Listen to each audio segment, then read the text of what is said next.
Genesis chapter 4. What happens when the ego feels unseen? How consciousness sins when it forgets its own source. The birth of fracture. Literal story. Eve bears two sons, Cain and Abel. Each offers a sacrifice to God, Cain from the fruit of the ground, Abel from the firstlings of his flock. God regards Abel's offering, but not Cain's, and Cain becomes angry. In jealousy, he kills his brother. When confronted, he says, "Am I my brother's keeper?" God marks Cain so none may kill him, and he wanders east of Eden. Decode. Genesis 4 is not about murder. It is about what happens after separation becomes identity. Genesis 3 described the inner fracture. Genesis 4 shows what that fracture looks like when projected outward. This chapter explains conflict, comparison, rejection, violence, exile, and the ego's first cry of injustice. 1. Adam knew Eve, and she bare Cain, and again she bare his brother Abel. Cain and Abel are not people. They are states of consciousness born from the divided mind. Cain is the doer self, effort-based identity, egoic striving. Abel is the being self, natural flow, unconscious alignment. They are brothers because they come from the same source, but they do not operate from the same assumption. This is the split between earning worth and being worthy. 2. Abel was a keeper of sheep, but Cain was a tiller of the ground. Sheep represent living ideas, imagination, consciousness itself. Abel tends awareness. Cain tills the ground, external reality, form, matter, effort. This is the difference between creation from state, creation from strain. Abel keeps. Cain works. 3-5. The offerings. Cain brings fruit of the ground. Abel brings the firstlings, essence, life itself. God does not prefer Abel. Law responds to state, not effort. Offerings symbolize how consciousness approaches creation. Cain offers action.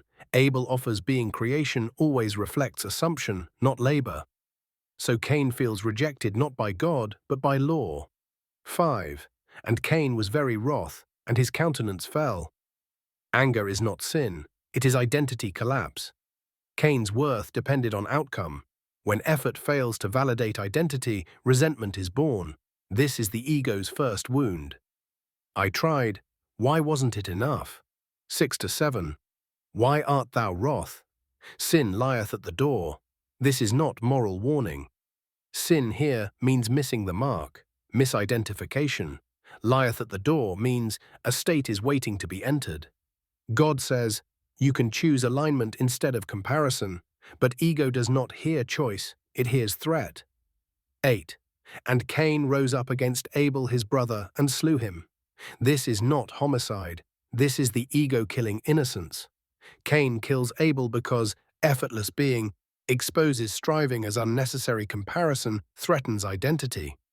The ego cannot coexist with grace, so it attempts to destroy the mirror. This is the origin of violence, identity attacking what reveals its illusion. 9. Where is Abel thy brother? Same question as Genesis 3, not location state awareness. Cain answers, am I my brother's keeper? This is the ego denying responsibility for consciousness itself.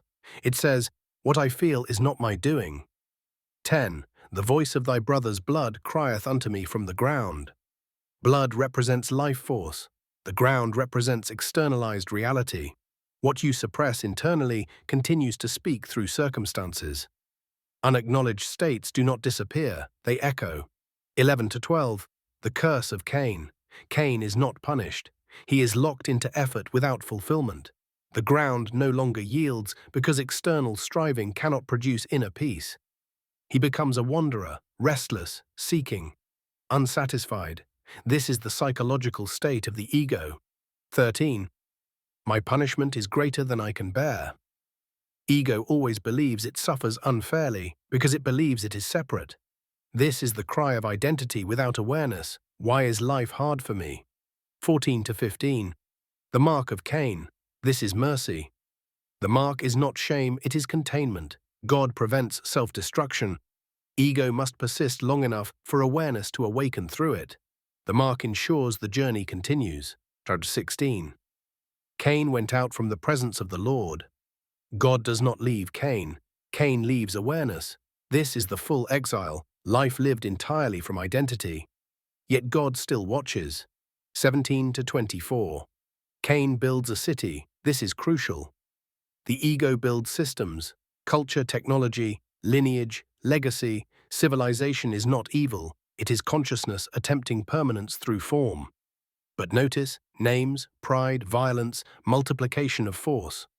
Without awareness, creation escalates instead of integrates. 25-26. Seth is born. Seth means appointed. Replacement. This is the return of balance. Not a return to Abel, but a new state beyond both. Conscious effort aligned with awareness. This is the seed of awakening.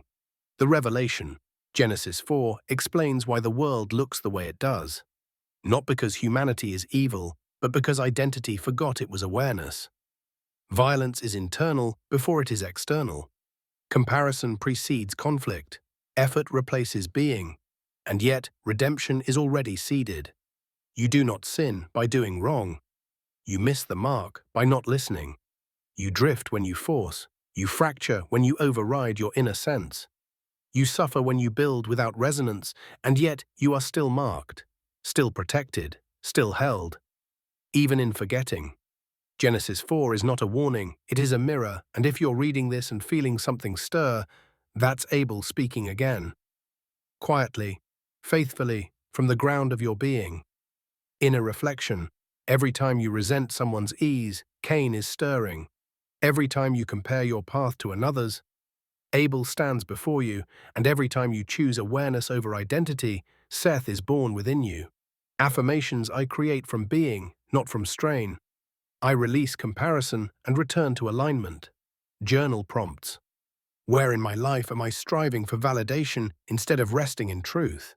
What Abel within me have I silenced out of comparison or fear?